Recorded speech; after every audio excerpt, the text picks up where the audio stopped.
Zoom recording. Greetings, everyone. It's the PCI community call here on Sunday, the 5th of June.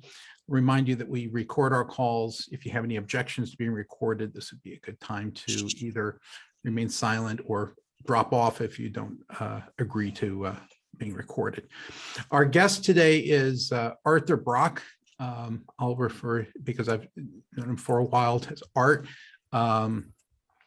Art is a remarkable person that I've had the opportunity to spend time with on occasions in retreat formats, and I always come away with something new.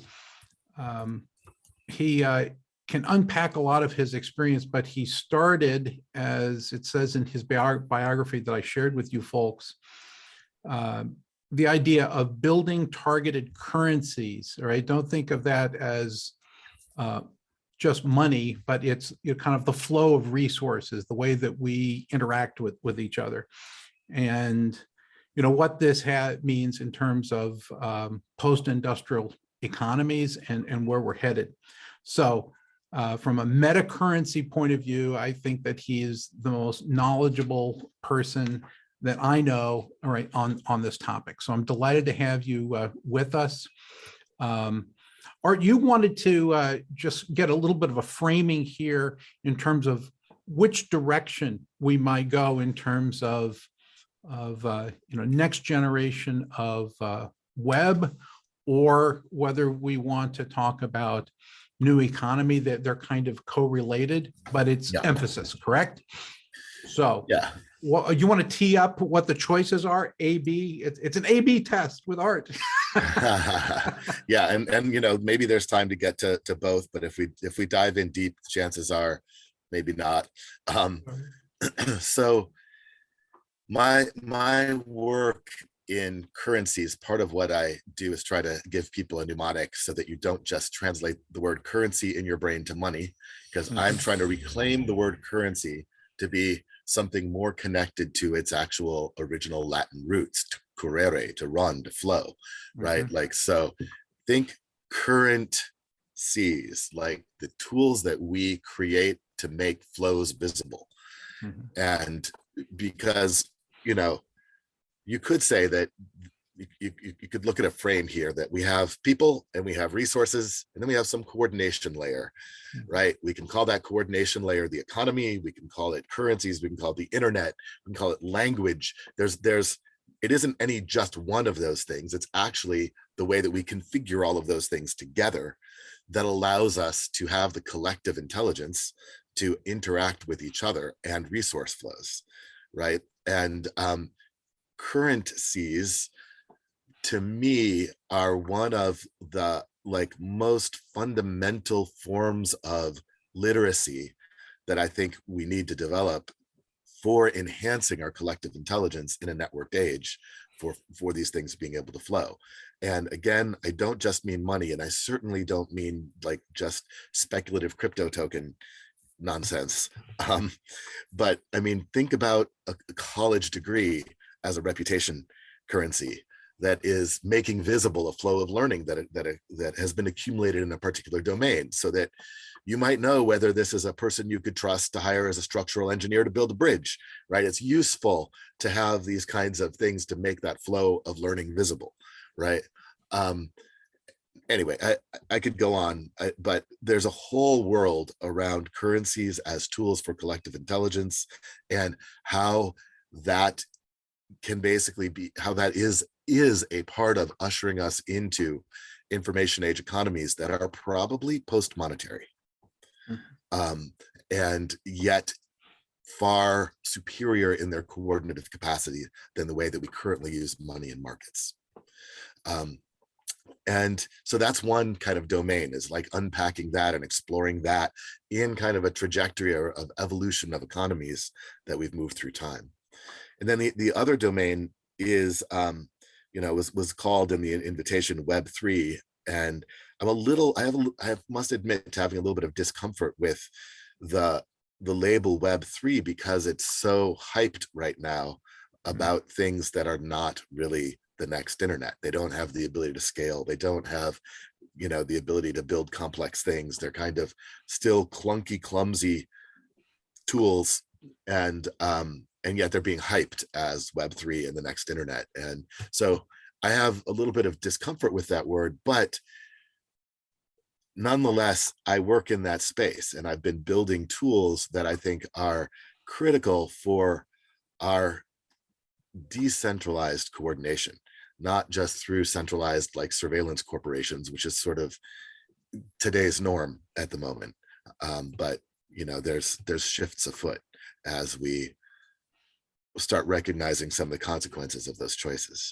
So there's both of those topics. We maybe can get to both, but I'm wondering, maybe let's see, what are the little reaction symbols? Yeah, we have down here in reactions, we have the ability to thumbs up. All right. So why don't we do a well, actually, let's use two of the different reaction symbols. Let's use the celebrate party one for Web3, okay. like the confetti Yeah. thing, and let's do the, I don't know, the thumbs up for currencies and collective intelligence, and just see if we can get a sense of what direction people want to move.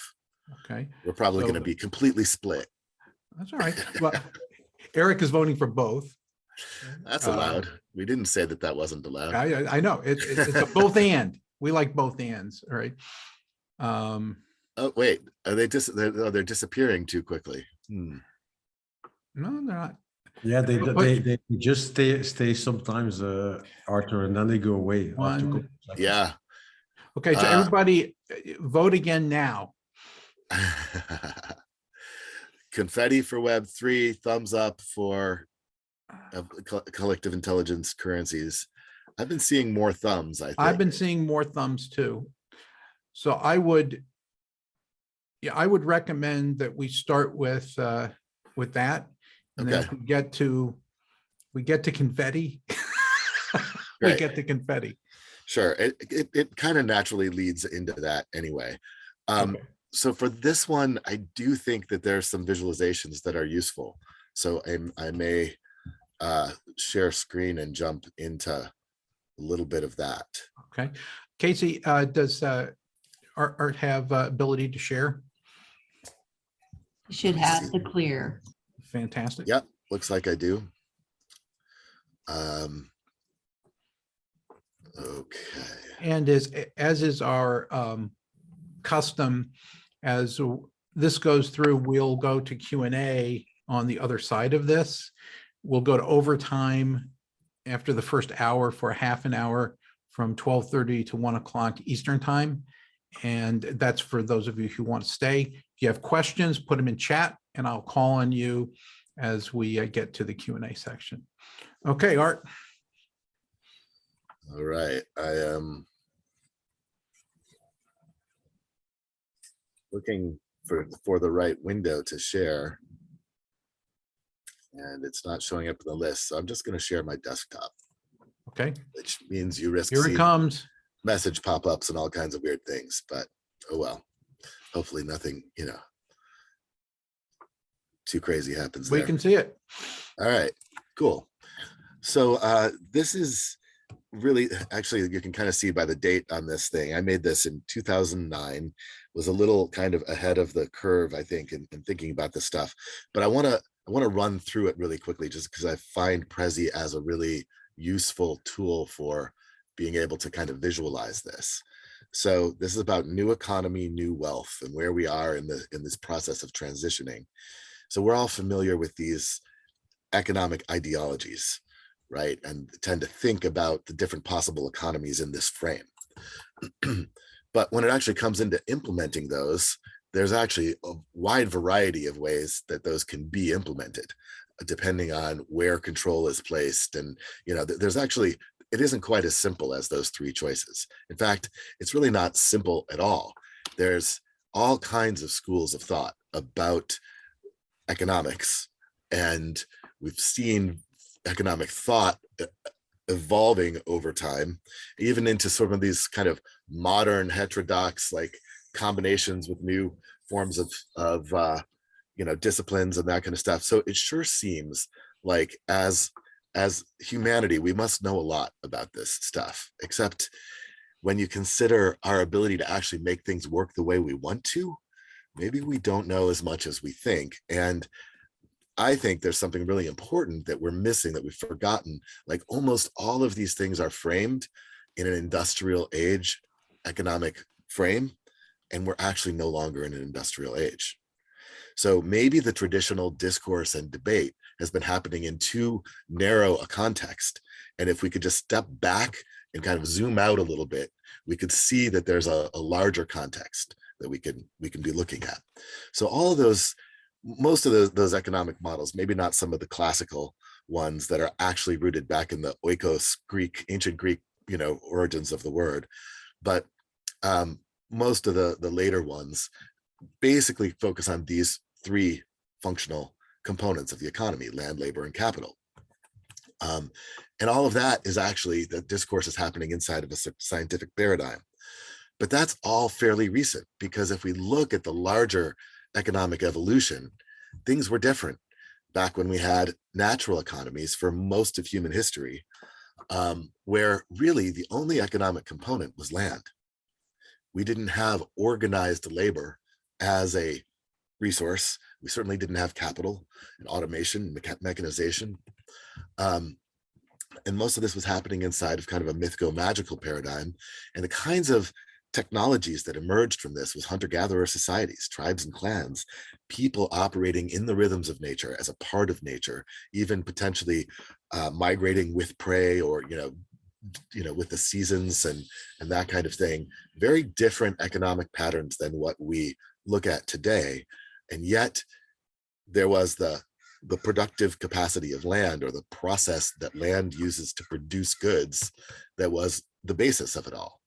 Then we have this agricultural revolution that I would actually correlate with the advent of writing, where we started structuring things into more hierarchical societies, monarchies, feudalism, empire, and we introduce another economic component: labor, organization of labor to shape the productivity of land and nature.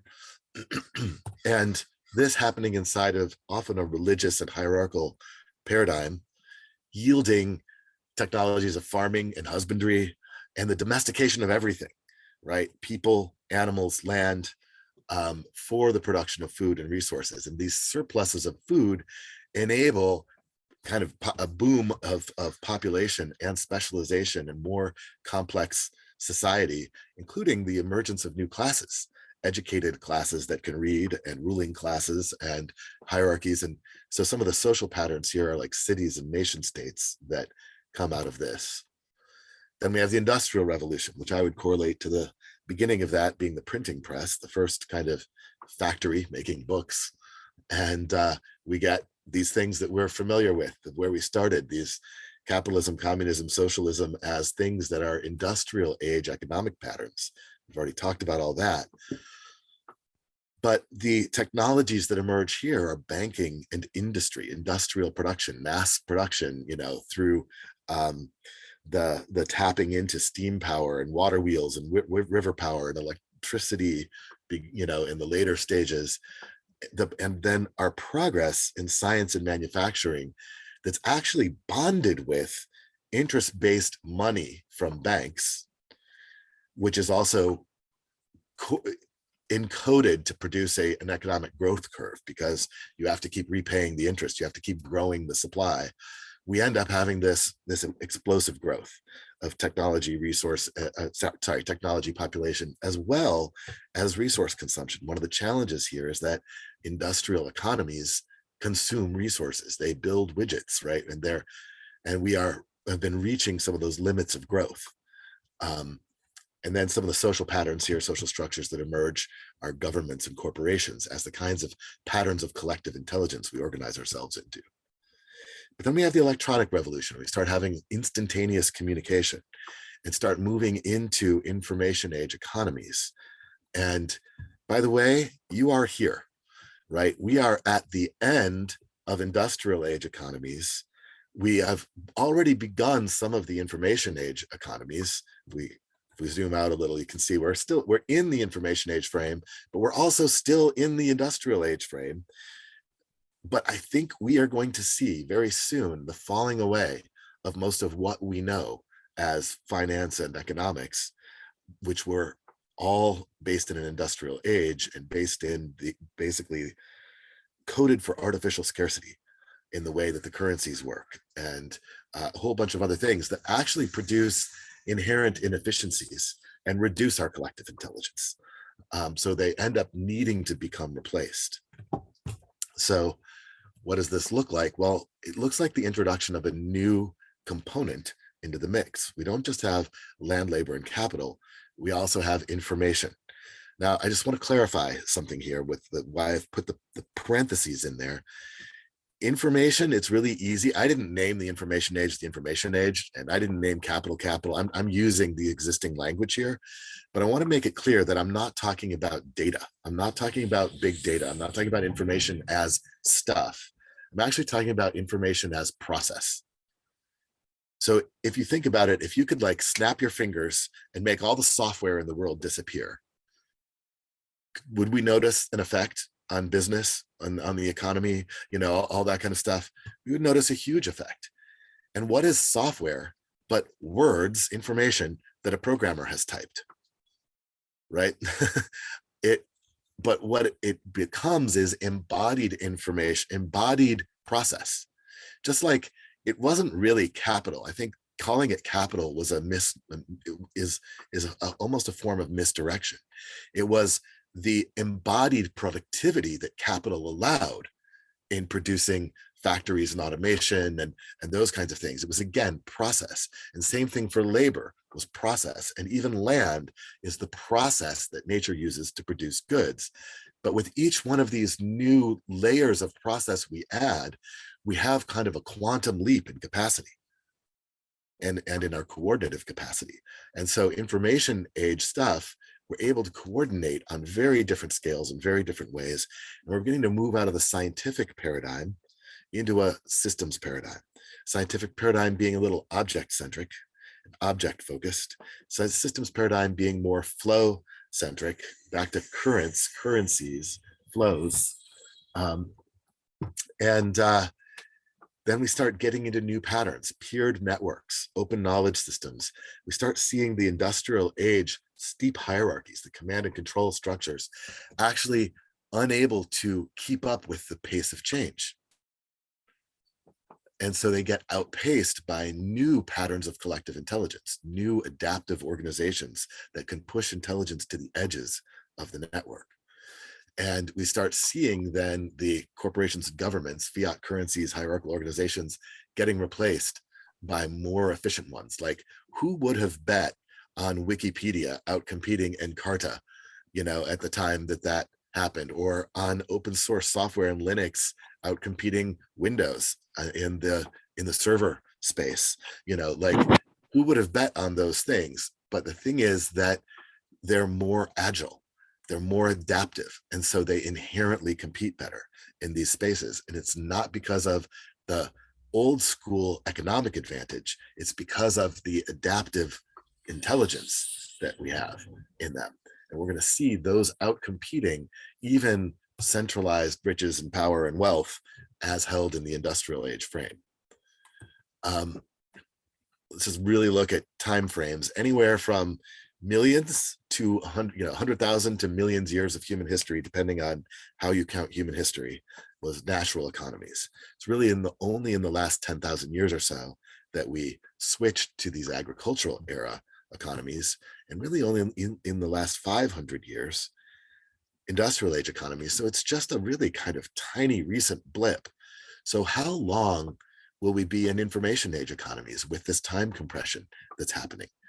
In case you're actually wondering if you're going to see this shift in your lifetime, I would suggest some of you should be wondering if you're actually going to see the next one, because of how quickly these patterns are now evolving through new eras. So we called this new economy, new wealth. And mostly that was what I just wanted to use the Prezi for, was to visualize the sort of layers of economy. But there's also, what about new wealth? What does wealth mean in information age economies? So one of the things that all those economic models have in common is some ways that they focus on the management of scarcity, of scarce resources, and they encode currencies to be scarce. And they're really looking at currency as only medium of exchange or money, and wealth as accumulation.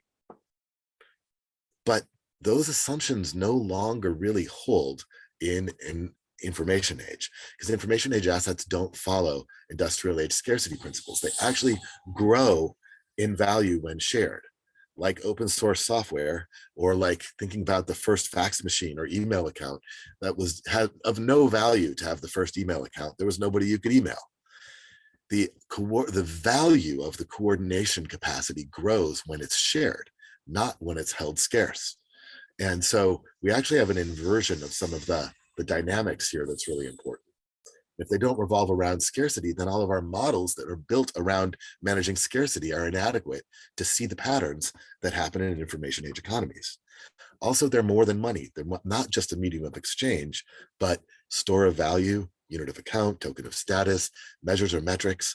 And these functions can be configured in different ways. So I started giving an example earlier of a college degree as a kind of token of status, reputation currency. But you earn the college degree by getting the right stacks of credits, right? You need 15 credits of that and 25 credits of that. It's a unit of account currency measuring the coursework hours that you're spending in different domains of work. But the credits only count if you get a good enough grade, which is a performance metric currency attempting to measure how well you're learning the content of the course. And you divide up the power in the university by who issues which currencies. And students are expected to navigate this sort of complex set of non-monetary currencies to be able to get their degree.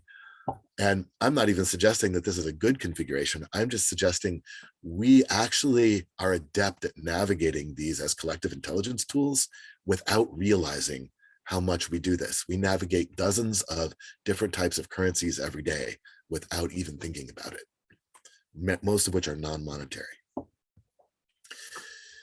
So then, wealth, is that just accumulation? These are actual answers friends gave me at the time I made this presentation in 2009. How do they experience wealth? My favorite answer is Craigslist on there. The ability to move, that's a very information age movement of resources around in a community. But also, more money doesn't make you more happy. Once you've got your needs met, the blue line of increasing income doesn't actually mean increase in happiness or satisfaction. And accumulation is not the same as wealth, exactly as cancer, which is a form of accumulation, is not the same as health.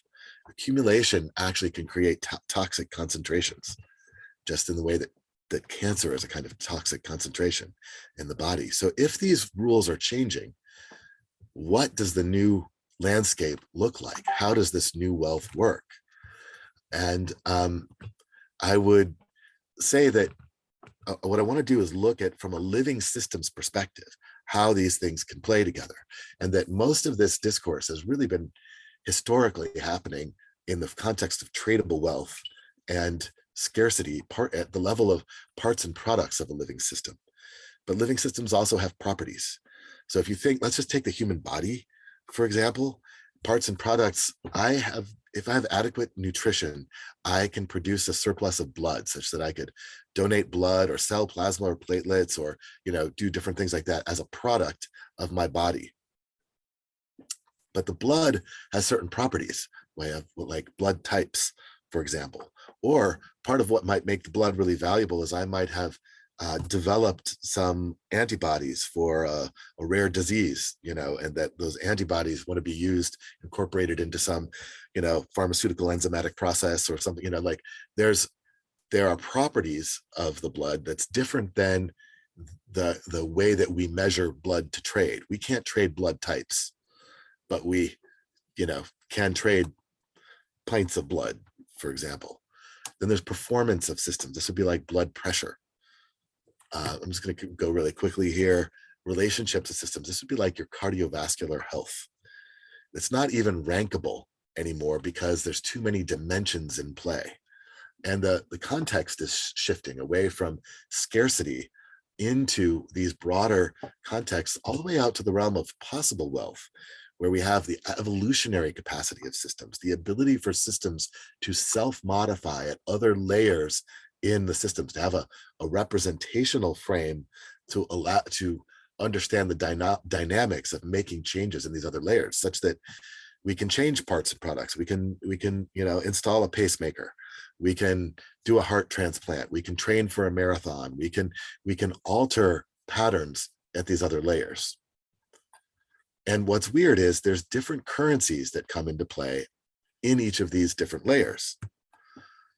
But you notice the existing economy was never mentioned in here because it's disconnected from the living system.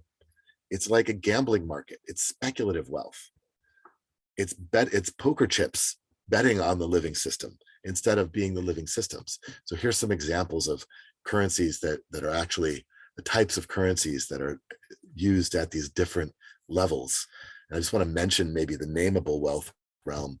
Like, do you guys remember when food was just food, not, cruelty-free, fair trade, locally grown, free range, cage-free, not GMO-free, organic, bio, like all of these things are nameable currencies. They're reputation currencies, trying to make visible some of the relationship between the food and the people that grew it, or the place that grew it. Did we spray it with pesticides? Did we use slave labor?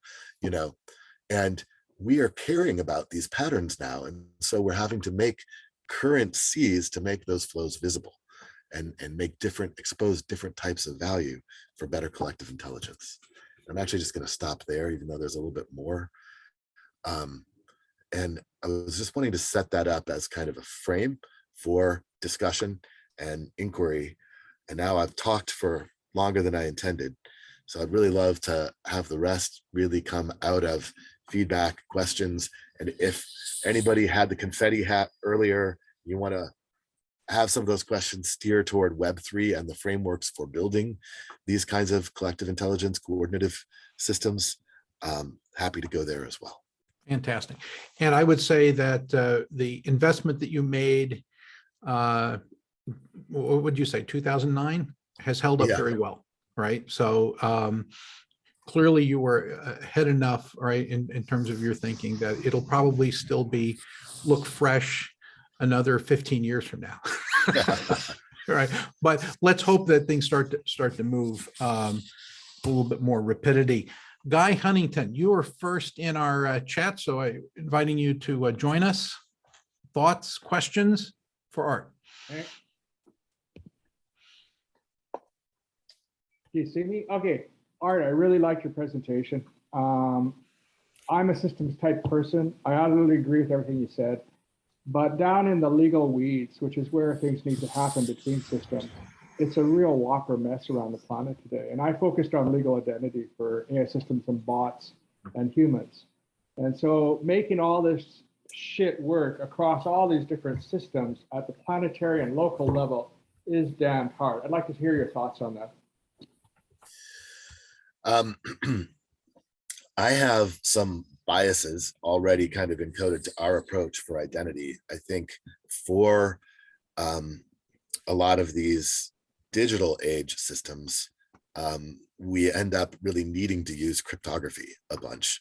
And that isn't to say that you are your private keys or you are your public key or anything like that, but it is a strong proof that I'm interacting with the person I'm intending to be interacting with, or that you are the, responsible for the actions that you took, or things like that. In Holochain, what we have done is we've built in key management. This is one of the things that I feel like blockchain stepped right over and, launched tools which require people to be good at managing cryptographic keys, and we're not. So, how many people have lost, well, how many billions, actually, I should say, have been lost from people losing their keys, So key management is built into Holochain, because you need a way of being able to change those things over time, because also keys get compromised. Your phone can get stolen, things like that. Art, you just introduced holochain, and not Yeah. everyone on this call knows what holochain is. Yeah, so holochain, I'm going to be a little snarky. Please excuse my snarkiness. Holochain is kind of what blockchain wants to be when it grows up. It's actually, it's not based on blockchain. It's based on the patterns that we've observed in nature for how coordination happens on large scales. So we have trillions of cells in our body that are coordinating to do this incredible stuff, such that we can be having this conversation, and I can be moving my hands, and I can be shaping my mouth in really precise ways. But there's no boss cell. There's no core centralized coordination. It's actually highly decentralized. And yet there are patterns for maintaining its integrity, but none of those look like centralizing consensus to a global ledger. So centralizing consensus to a global ledger, I would assert, is barking up the wrong tree, because it's still kind of stuck in the Turing machine von Neumann, like one paper tape that we're moving across a head, and we have one state on this paper tape, but now we've spread it across tens of thousands or hundreds of thousands of computers, and we're still trying to treat it like there's one little finite state that we all have to have the same version of. The cells in my body each are in a different state. They each embody their own state, but then they have signaling systems and coordination protocols for coordinating that without having to synchronize some global consensus, global state. There's no such thing as global state. I mean, we've known since, the general theory of relativity that there's no absolute timeline. Things are experienced in a different sequence based on your vantage point, or relative to your vantage point. And all of blockchain and most of decentralized computing is still stuck in trying to treat the world as if it's a single threaded CPU, and it isn't. It's got massive simultaneity. And what we need are whole leveling up of our coordination protocols to embrace the complexity of that massive simultaneity. I mean, for those of you that are like familiar with the Cuneiform framework, maybe like the quadrants from David Snowden, I would assert, what, sorry? Looks like, yeah, Canavan, Welsh, looks like Sinafin was spelled. Yeah. I would assert that what blockchain and most decentralized computing are trying to do is map a complicated solution on top of an inherently complex or even chaotic problem. And you can't do that. You can't solve a complex problem with a complicated solution, but that's what they're doing. And what holochain does is it actually uses the patterns of nature that we see working on scale instead of, yeah, anyway, that's the short version, holochain. No, I thanks for unpacking it, because you jumped into territory that I didn't think people would necessarily know. Okay. Yeah, I just really quickly want to finish Guy's question. So Yeah, what we're please. doing is key management, personal ownership of your profile and personal data, right? So you put your phone number, email address, whatever in one place, and you create mappings. Different apps ask for access to it, and you basically create a little mapping that gives them access to it. But then if you get married and hyphenate your last name, then you change it in one place.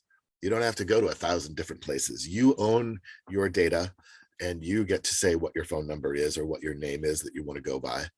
And then the third component is verifiable claims. This is ways of triangulating information we have about each other, where I can say, yes, I've met Kevin Clark, and I validate that the hash of his first name plus this last name is X. And that way, when he says I'm Kevin Clark, and people can check, oh, these other people have verified, yes, that's in fact who he is, and I know this one, so I trust that. I mean, so we're making basically some core building blocks that allow applications built on holochain to build on top of these kind of underlying identity fabric that I think is kind of needed, because it is a hard problem. Guy, did that get you where you wanted to go, at least in terms of the answer? from Art? Or do you have more before we move on? No, Art, I sent you some links to read afterwards. I'm utterly in sync with you. It's way more complicated actually figuring out who the actual legal identity is, and then creating a self-sovereign approach is utterly what I've been working on. Utterly agree. Keep going. Okay. And I might add, Art, before we go to our next person in the chain, that I've had, a long conversation that intersects with what you're talking about with the Financial Accounting Standards Board, that accounting is generally broken because it was incubated in a different era and we don't know how to account for the things that are actually being created, right? That there's value being created that we can't actually get on the books. So with that said, Can I just say one quick thing about that? sure. Well, many people don't know that there's a post double entry accounting standard that has emerged called REA accounting, resource event agent accounting. It emerged in the 80s. It is an ISO accepted standard, 15944-4. I'm just gonna, But it's not being taught. it's not heavily used.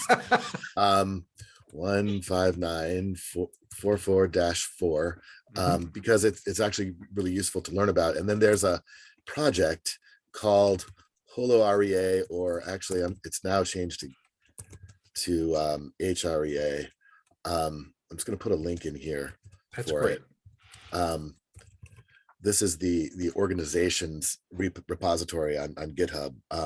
There's projects underneath it where these REA tools are being built on Holochain, because what happens when you do that is that you basically create peer-to-peer accounting that is where your transaction is the accounting entry, and it's cross-organizational accounting. It's basically, you could say, supply chain or cross-organizational accounting, which is not what double entry accounting is. It's inherently bound to the walls of a single organization.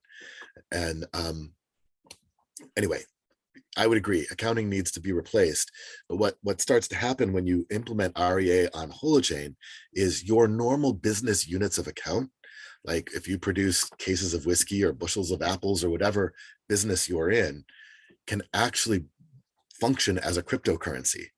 And if you do mutual credit, if you enable mutual credit transactions, you can borrow from your future productivity to issue yourself, currency essentially, and you don't need all these other stupid tokens that are speculative in value. We already have a basis for value for our existing business units of account, right? We don't need a bunch of other speculative markers to be able to actually step into effective cryptocurrency coordination. We can actually do that through upgraded accounting.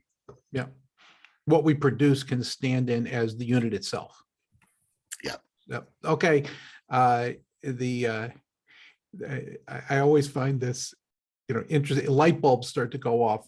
Richard, you were asking some questions. Glad to have you with us. Oh, yes, nice to be here. And I'm going to say that I feel like I'm about to do my first jazz solo in front of the jazz master. So I'm going to riff very shortly, just because this is the only group I know that would find this interesting. But I've read, on the internet about the idea, but I'm a Claude Shannon information guy. And so what that leads to often is that information has a form of mass. The more that we add into the universe, the more that we're actually changing the universe by altering something, an electron or something like that. So I read an article that said that by 2050, half of the Earth's mass will be data.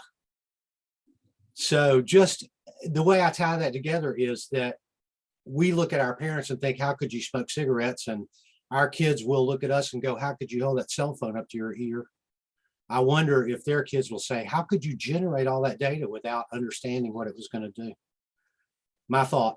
But I'm in total agreement with you, Art, though. I'm very much a, maybe post systems guy even. It's really hard to unlink things and find the leader. So that's it. That's my thoughts for the day. So that you didn't pose a question, but Art, you want to react to what he just said? I'm going to withhold some of my response because it'll make me sound like a complete whack job.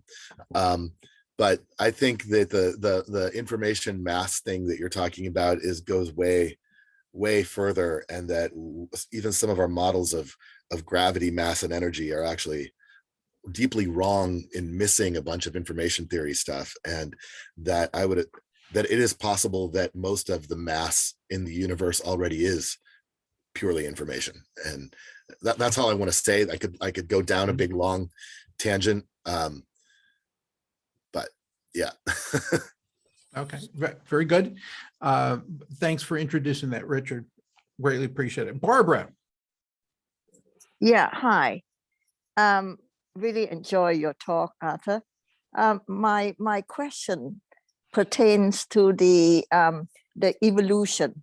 You know, the agricultural age, the industrial age, and then now the information age, which I totally agree. But the conversation that we are having here is not the conversation that the rest of the world is having. I mean, led by, you know, Davos and the World Economic Forum and followed by most governments. We're all talking about the fourth industrial revolution, which implies that we are still in the industrial era. What are your thoughts on this, you know, on this difference? Well, unfortunately, the world is changing at a rate that is socially and culturally hard for us to keep up with. Our patterns of social and cultural education and evolution are configured for much slower adaptive change, and it takes a while for people to shift paradigms and frameworks, mental models. And it's kind of like we're still trying to navigate with very outdated maps. But we've entered into new territory that has new patterns and new power dynamics. And those patterns and power dynamics will play out whether we acknowledge them or not. You know, we could have sat there and denied that Wikipedia would ever surpass Encarta, and it did. And everybody would have said that, and it still did. And I mean, like, not everybody, very few people might have disagreed, but you know, these things are happening because they are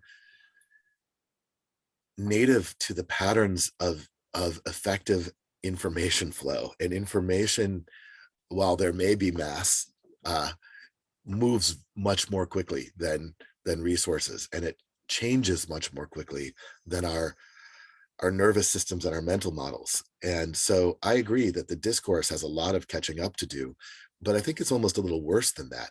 We've actually entangled ourselves in a bit of a smokescreen about how the existing things even work, which make it that much less effective to be talking about how to change them, because we're not telling ourselves the truth about what they are.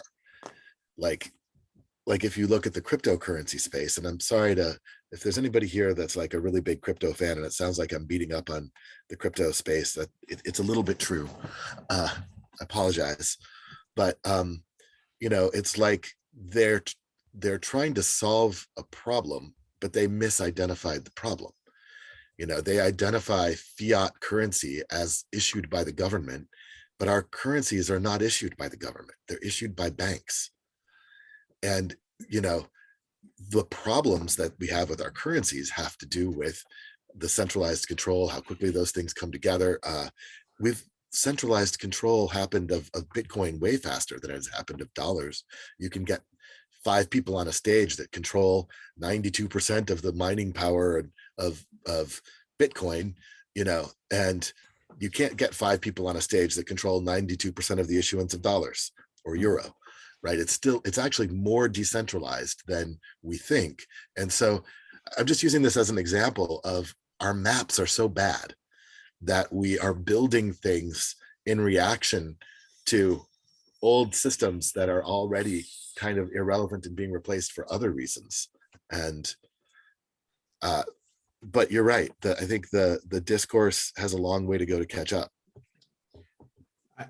I might add that just in terms of the naming of cryptocurrency, is that it's named currency, but it is treated as a speculative investment, right? And so it's kind of a both and you really need to have a role, and it either needs to be an investment or it needs to be some kind of a tokenized currency. If it's both, it has an identity crisis. Yeah. So Doug Cullen, glad to have you with us. Also see David's hand raised. Yeah, I see it too, and he's next. Okay. Well, Arthur, thank you so much for sharing. Your talks stimulated a lot of different thoughts. One is, and I came from Motorola and Nokia, worked in 5G.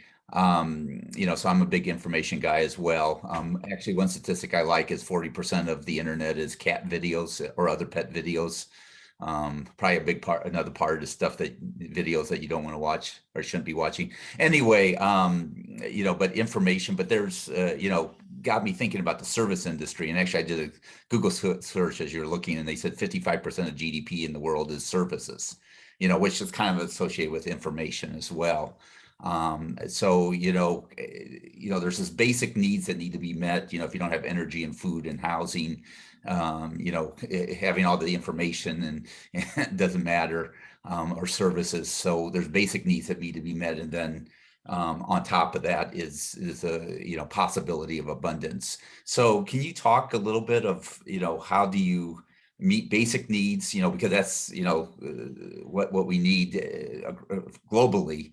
And then how does that get amplified to help others, with this information age as well? Yeah. I'm going to go back to that frame that I sort of set up initially of we've got people and we've got resources, and then there's like a coordination layer of the means that we have to coordinate the people and the resources.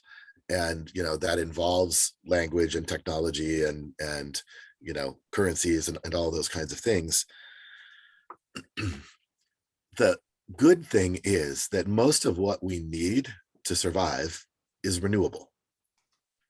If we were managing its renewability, right? If we were actually managing the ability to keep regenerating air, clean water, non-poisoned food, like those kinds of things,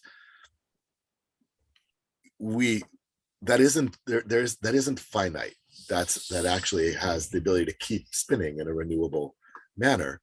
But one of the problems is that our coordination layer that we've put in place has a fundamentally extractive relationship to those things.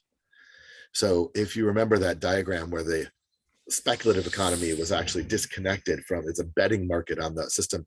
What we do persistently is we collapse down the rich dimensionality of wealth in the living system down to speculative tradable tokens. And what that has us doing is, as rapidly as possible, converting the real wealth, physical assets, real wealth of the world into symbols in a bank account or symbols on a ledger, a crypto ledger or whatever, right? And that is a pathological pattern at this point, right? Most of us should be able to see that we have created for ourselves a converging series of crises, whether that's, acid oceans or soil depletion or, climate change, or like we can point to all of these things that these are effects of our extractive system. And we need a fundamental shift in its patterns.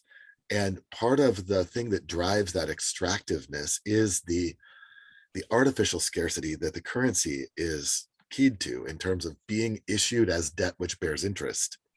So there's always more owed than exists. No matter how much you make, there's never enough to go around. It's a game of musical chairs where there's never enough chairs. And it's designed that way. But what that does is create this pathological get mine energy. And then we teach people in business school and everything that, you know, profit is the game. It's all about the get mine, when really what we have to be doing is expanding our coordinative capacity for grow hours, for the collective regenerative capacity and the capacity of the network to move things to where they're needed when they're needed. That's what wealth actually is, right? Is the capacity of a community to get what's needed to where it's needed, you know? And so for me, that's why I say currencies are like a fundamental literacy or fluency for being able to do this, because there is a new upgrade that needs to be happening. And in particular, we actually have to replace our, what I call social organisms, like corporations and governments, institutions, that kind of thing, which we have problems seeing. Again, we're kind of navigating by old maps. Like we picture ourselves at the top of an evolutionary ladder, not recognizing that what evolution does is build new things out of what it has.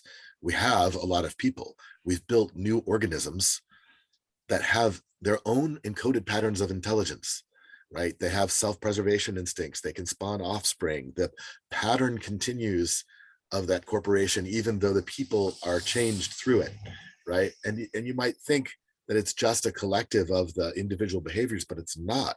It's actually an encoded, it has its own encoded intelligence and organism. And basically what holochain is, part of why I've worked on building this first, is it's really a platform for encoding new social DNAs for social organisms that has no points of centralization. It cannot be shut down. And well, like for what Guy was pointing out earlier, that is very difficult for many people to reconcile with our existing legal frameworks, because our legal frameworks are typically tied to the choke point of control of something. And if there is no choke point of control of something, then we have some slippage in the legal interface. And yet it's also the only way that these new patterns can succeed without being stamped out by the existing ones that want to hold on to their entrenched interests, right? The energy companies don't want renewable energy to replace their monopolies. They don't want, like there's a bunch of entrenched interests that make shifting some of these extractive patterns challenging, which means we actually have to have what I call unenclosable or uncapturable carriers like holochain. No way for an external party to shut it down. As long as two or more people want to play, they're playing. Thanks, Doug. Appreciate it. And Art, I remember one time when you were giving a version of the talk that you just gave, you analogized it to a cow. And you said, by the time you get the cow down to the tradable components, which means that you've slaughtered the cow and you're selling steaks, right? That you can't put the cow back together again, right? There's no living system. You're trading dead system components. Exactly. So I always found that, meaningful, that what you're trying to do is you're trying to spin up the living system component of the cow and the herd and, the environment that causes them to thrive, right? We're the herd. We want to thrive. David, glad to have you with us. Thanks, Kevin. Arthur, I'm a fan of your work. I've been following Holochain for several years right now. Colin Stewart introduced it to me in 2017 and been following the work of Commons Engine and Farananda as well. I have a question. I think that today's web fragments us and that we have to drastically change the web beyond Web3 to enable connection, communication, and collaboration at an unprecedented level to address humanity's global threats. And I think that this whole notion of a web that's just flat and static is just not going to ever deliver that for us. And I'd love to hear your thoughts on the premise that we could exponentially improve information flows if we enable decentralized digital space above the web page where people can layer information and interactions above the web page, attaching them to pieces of content on the web page. So you end up with a situation where the web page becomes the contextual footprint for worlds of information, interactions, transactions, and experiences that emanate from specific pieces of content on the web page and that are attention triggered, so that you only see them when you're focusing on this one thing. You see everything that's associated with it, context. What do you think? Yeah. I think one of the challenges that we have in a exploding mass of information is sense making. And it's what leads us to sort of this fake news era and all those kinds of things, because you can hardly tell what's true, and there's so much that you're awash in that it's hard to tell information from misinformation and disinformation. And are you familiar with hypothesis as like an annotation layer? It sounds a little bit like what you were describing. Hypothesis.is. It's just, but yeah. What I would like to see with Holochain are sense-making tools like that, but that don't have centralized infrastructure, and that you can use, you can do kind of, you can configure your own preferences and filtering for like what things you're trying to watch out for, or be flagged, have brought to your attention, or have suppressed, or like there's a lot of these kinds of things that you can do your own signal to noise filtering a little better, but we can help each other with this kind of annotated layer, and also be able to annotate things like, we're not nearly as rational as we pretend we are. We have all of these cognitive biases that are hooks that pull us into basically being manipulated in different ways. Those should be flagged. Like every time that's being used, oh, here's a straw man attack, here's an ad hominem attack, here's a confirmation bias, here's like, just be able to show when we are actually injecting our weaknesses into the mix as manipulation and everything, and just make it clear as part of the sense making that that's what's happening. Oh, you're being manipulated here. You can choose to go with it or not, but like, let's at least raise the flag, and one of the things that the way Holochain is structured is we don't have a global ledger. We do have a global address space for sharing and finding information. We don't have global state, we have local state.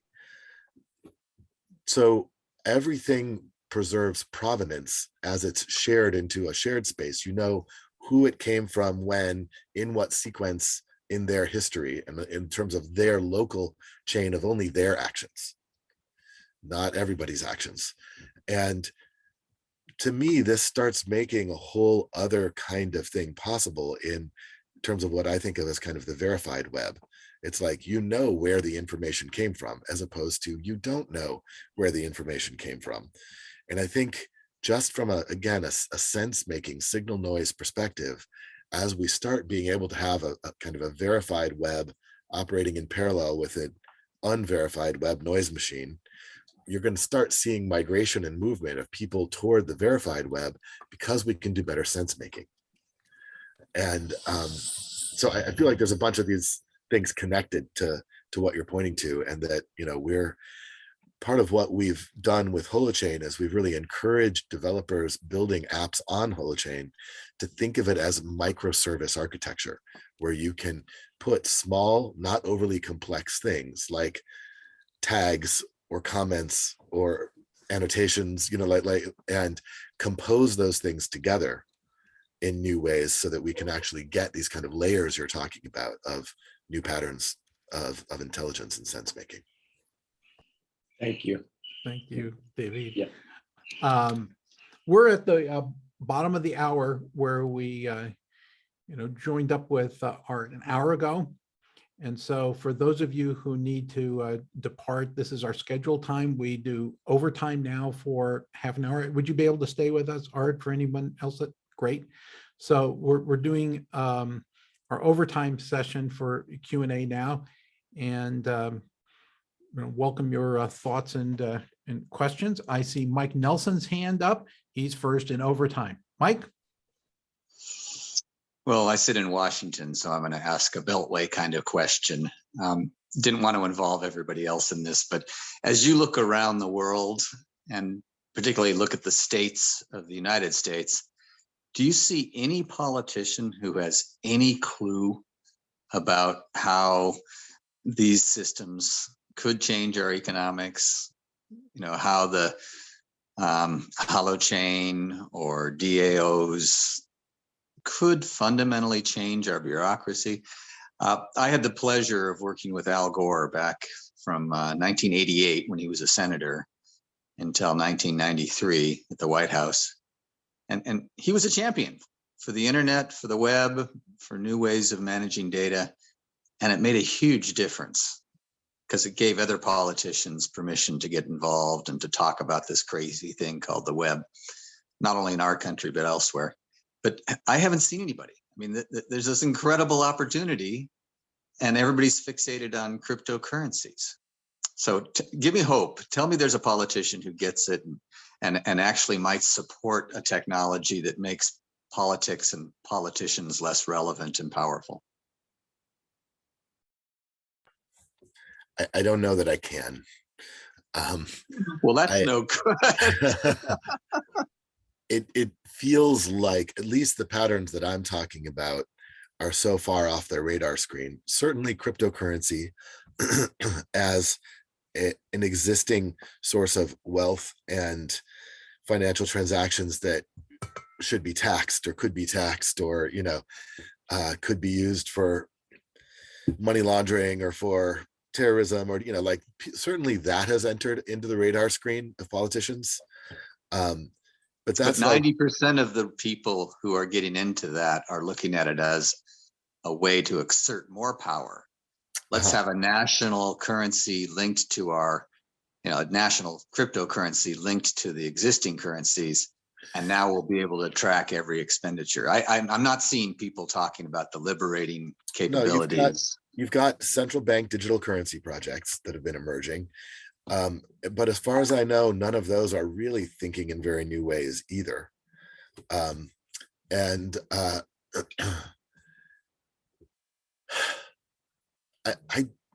don't know that for the space that at least I operate in and I'm interested in operating in, it's hard for it to interface with the existing centralization of power mechanisms. It's in fact, I'm trying to make sure there are no places of centralization in the tools that we build, not even namespaces, global top namespaces and things like that, because then you get other horrible dynamics like domain name squatting and, you know, like things like that are just, they're noise. They're not a part of actually enhancing our intelligence.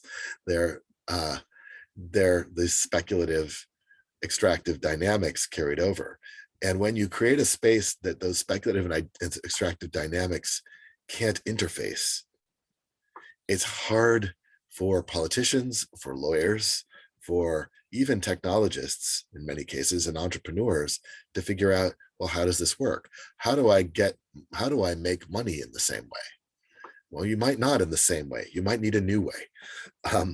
And you still can probably make money for a while that's needed. But more importantly, you can activate other types of wealth that may have you need less money, like open source projects that are getting community, you know, maintenance and contribution and, you know, those kinds of things. You need less money for staff if the community is maintaining something. I mean, I'm using that as an example of you can tap into resources not using the existing channels. And it's just really hard for the people who have made their lives about playing in the domain of concentrated power to imagine spaces where power cannot concentrate. Mm-hmm. There are a few libertarians who might embrace this as a way to reduce the power of the state. Let me follow up with two really easy questions. Is there a way to get your slides or some portion of them? And I'd love to talk to you a bit more about this, particularly on the idea of using this kind of system for authenticating data and software. I'm doing a lot at the Carnegie Endowment on data policy, particularly in India, in Taiwan, and in Korea. I'd love to talk to you about them. I see a nod. Good. But the slides, are they available? Yeah, I'm putting a path in here for that presentation. And then let me just see if I can find a path to my presentations in general. Yeah, the Mike, it's a Prezi, right? So, okay. I just posted the link to the chat. I'm going to put one more in there that might be relevant. That's great. So I understand, as a follow-on to Mike's question, the notional idea that, there wouldn't be any, government, right, organization that would be helpful. Are you working with organizations like the IEEE so that they understand, Holo and its architecture, right? So the standards organizations. New economy, new wealth. Oops. Yeah, you're also on YouTube, right? You have some YouTube videos. Yeah, Explainers. there's 2 videos. Sorry, the first link that I put was apparently in an edit mode. The edit link won't work, but replace, oh wait, these are going, sorry, somebody direct messaged me, and so I'm automatically replying to direct messages instead of to everyone, and you're not seeing any of these links. Yeah, Here's you need to go to the everyone. link, and maybe those 2. There you go. They just came in. Yeah. So Yuri is next, if I'm pronouncing your name correctly. Yuri Torfs. Yuri, absolutely. Yuri, That was okay. totally I correct. wanted to make sure. Thank you. Absolutely. Thank you very much. And great presentation, by the way. Thank you very much. I agree with a lot of stuff, and I must say I have been puzzled by Holochain since 2017. And I think the question I wanted to ask has evolved a little bit since I asked it due to your responses. But the main thing I wanted to ask is if we look at it from a technology perspective, if we're reinventing or bettering the way in which we interact and collaborate, we do not start by looking at TCP to see if we can make that better. There are parts of the stack that we take for granted and we say that it's okay.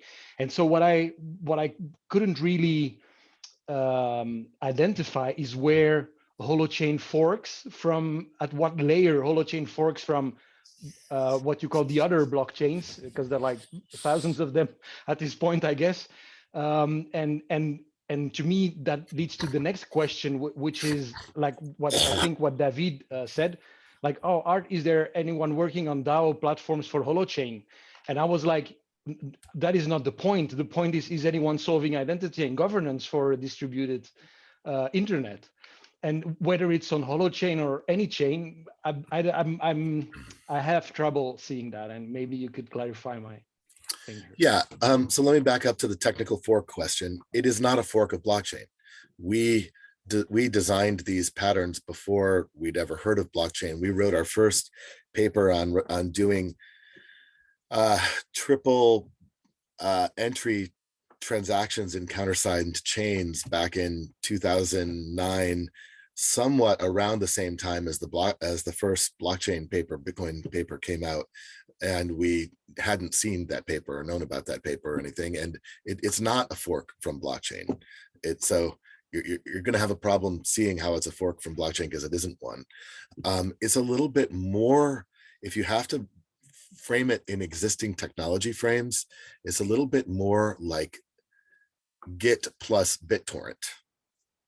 So it's Git as in you're running, not GitHub, but Git as in you're running a local instance of your repo that's cryptographically summarized and, you know, that kind of thing. And then you are publishing or sharing your changes via a DHT, like BitTorrent kind of thing.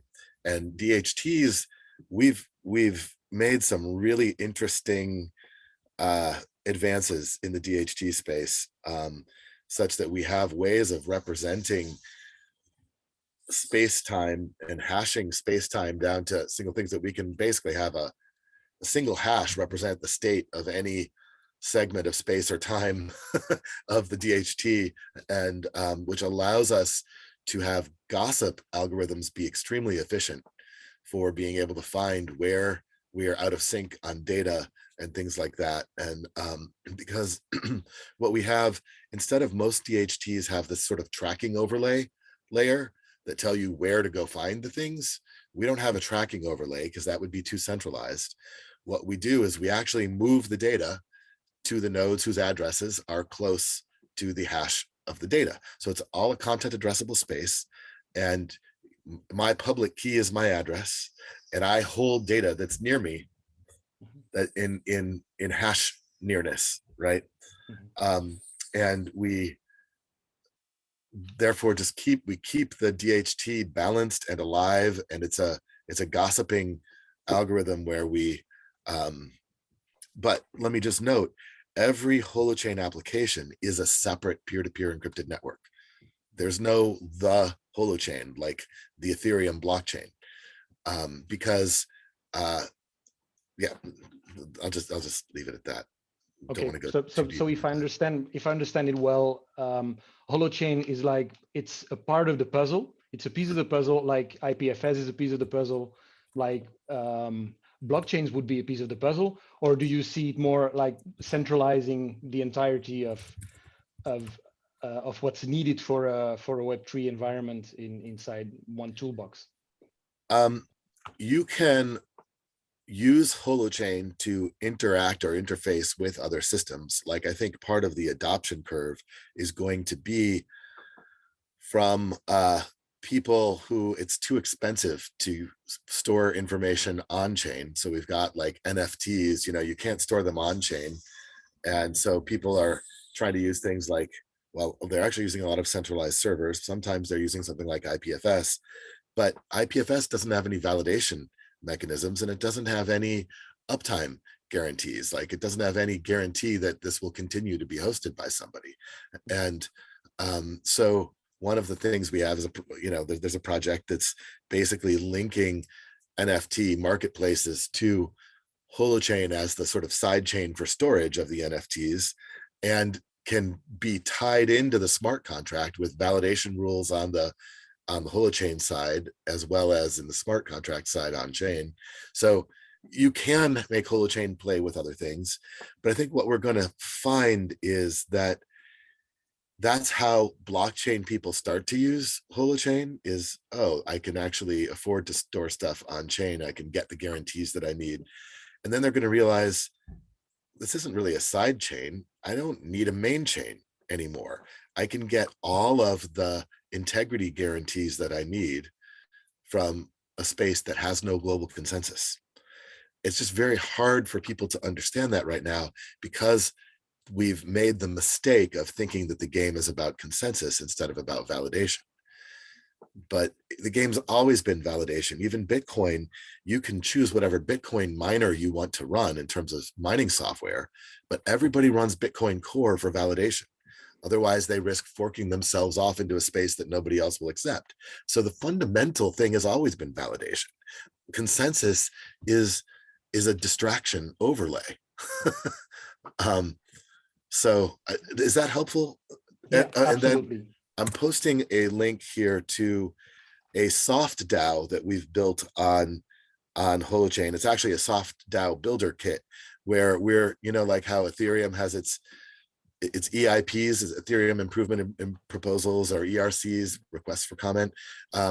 This is a tool set where we're starting this up for Holochain to do all of our new protocols on chain in a collaborative design process that moves through different stages of adopting these things. So this is a DAO type of governance tool, but we're trying to expand the perspective of DAOs at the moment. And we're calling this more of a soft DAO because it's not about voting with tokens. It's actually about collaborative process. Always has been. Yeah, exactly. Thank you. You're muted, Kevin. Thank you, Yori. Appreciate it. And Albert points out that one of the links that you shared requires a password or takes you to a entry screen that needs authentication.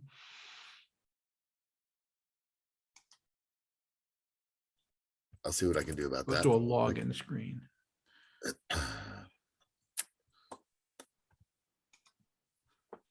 All right. Anyone else have a question for Art as we approach the top of the hour?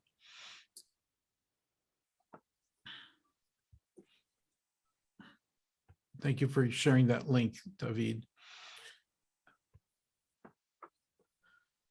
All right. Well, let's get that link shared, Art, and then we're going to, I'll ask you to give us any parting comments, pearls of wisdom that you want to share, or you can challenge this group, right, to say, all right, you know, the organization that wants to see the internet be more people-centered, what would you ask us to do to achieve that goal at the intersection of what you're trying to do?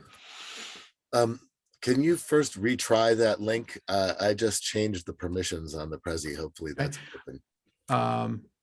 Albert, would you take a look at that while we're concluding? Greatly appreciate it, since you raised the question. I guess one of the things that I would say is people-centered internet. This is a little bit of a weird thing, but I actually want to talk about the main way we differentiate understanding holochain from understanding blockchain. Okay. Is blockchain is data centric. Mm-hmm. It treats data as if it has first order truth or existence. And holochain is what we call agent centric. You could call that people centric, but all data is an assertion by an agent. It all came from somewhere, and it's always stays connected to where it came from. And the state that you're managing is the state of an agent, instead of managing some state of abstract, you know, that we talked about, that Turing tape, you know, or the von Neumann tape going through instead of acting like that has independent existence. All the data came from somewhere. It was an assertion by somebody at some point. And so I guess what I want to put forward is, can we move to a people-centered internet if it isn't agent-centric fundamentally to begin with? Like, isn't that just a fundamental pattern? As long as we keep thinking of this technology as either data-centric or server-centric or any of those kinds of things, can we ever arrive at a people-centered internet? And I'll just ask you as a final, you talked about validation versus consensus. How does that intersect with trust and integrity? Yeah, the word trust is a little bit weird in the blockchain space, right? Because of this thing that they call trustlessness. And what they really mean by that zero is trust, right? Yeah. Well, yeah. Because that's in use too, that term. Right. Hang on one second here. Sure, go ahead. I'm bringing up a link.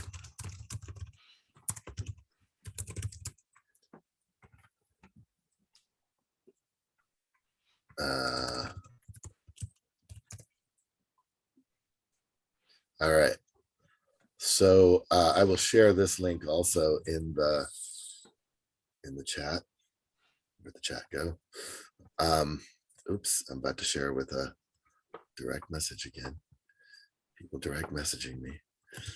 Uh, so, but mostly what I want to do, I want to screen share here for a second and talk about this one diagram that I put in the middle of it, Okay. which has to do with trust. And the trust involved in decentralized systems. So like this is a variant of one of Vitalik's diagrams from the creator of Ethereum. Like if you have one centralized thing and you have to trust that one thing, that's what we call centralized, right? One of one. But if you have like many participants, players, nodes participating, and if you need all of them to be honest, then if you have to trust everyone, you have a problem, because there's almost always troublemakers that enter the mix. That's like a red zone problem thing. What blockchain basically relies on is majority. It needs, and its consensus is essentially a majority of hash power or staking power consensus.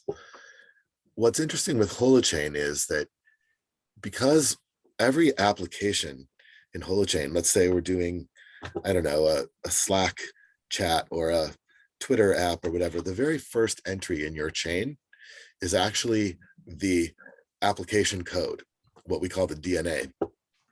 And that is what determines that you are in the same game as everybody else. I said every application is its own peer-to-peer network, right? So you have the full copy of the rules, the code, the validation rules, and you can always check anything you want to for yourself. There is a capacity for 0 of n, meaning you don't have to trust anyone else. You can trust only yourself. There's no, you need to trust 0 other people. And so that's a kind of zero trust scenario.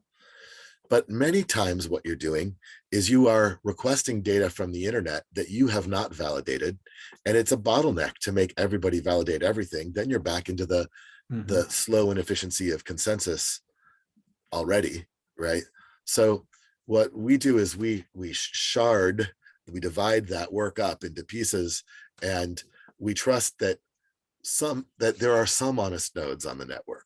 Because as long as any honest node finds a problem with the validation, they can create a warrant flagging this as an invalid thing, and then that warrant gets gossiped around and everybody chooses for themselves as to who's the liar, the person who warranted them or the person who created the original action. And so it basically, instead of needing to trust half of the nodes, as long as there's one honest node in the mix where you're requesting data from, then you know it's valid data. And so our trust model is much stronger in terms of